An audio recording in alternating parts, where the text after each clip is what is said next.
Volume spike আর absorption দুটোই মার্কেটে volume related concept, কিন্তু এদের আসল অর্থ একেবারেই আলাদা। অনেকেই হাই ভলিউম দেখলেই মুভমেন্ট এক্সপেক্ট করেন, কিন্তু আসল বিষয় হলো ভলিউম কিভাবে বিহেভ করছে সেটাই বুঝতে পারা। ভলিউম স্পাইক মানে হলো হঠাৎ করে কোনো ক্যান্ডেল বা প্রাইস জোনে ভলিউম অনেক বেড়ে যাওয়া।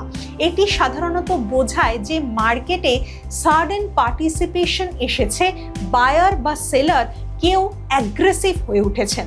তবে শুধু স্পাইক দেখেই ডাইরেকশন ক্লিয়ার হয় না, এটি ব্রেকআউটের শুরুও হতে পারে, আবার ফলস মুভ বা ট্র্যাপও হতে পারে। তাই ভলিউম স্পাইক মূলত একটি অ্যাটেনশন সিগন্যাল, ফাইনাল কনফার্মেশন নয়।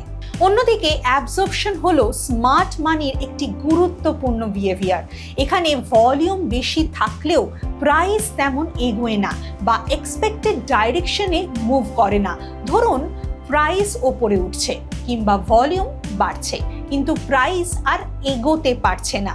এতে বোঝা যায় যে কোনো স্ট্রং সেলার কুইকলি সেই বাইং প্রেশার অ্যাবজর্ব করছেন। অর্থাৎ বায়ার্স যতই চেষ্টা করুক, সেই সাপ্লাই মার্কেটকে থামিয়ে দিচ্ছে। এর ফলে পরবর্তীতে প্রাইস রিভার্স করার সম্ভাবনা তৈরি হয়। সহজভাবে বললে ভলিউম স্পাইক দেখায় মার্কেটে অ্যাক্টিভিটি বাড়ছে, অ্যাবজর্পশন দেখায় সেই অ্যাক্টিভিটিকে অপোজিট ফোর্স নিউট্রালাইজ করছে।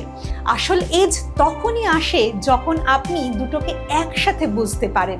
শুধু ভলিউম বাড়লেই ট্রেড না নিয়ে লক্ষ্য করা দরকার প্রাইস কি সেই ভলিউমকে সাপোর্ট করছে, নাকি কেউ সেই মুভ অ্যাবজর্ব করে ভবিষ্যতে রিভার্সের সেটআপ তৈরি করছে।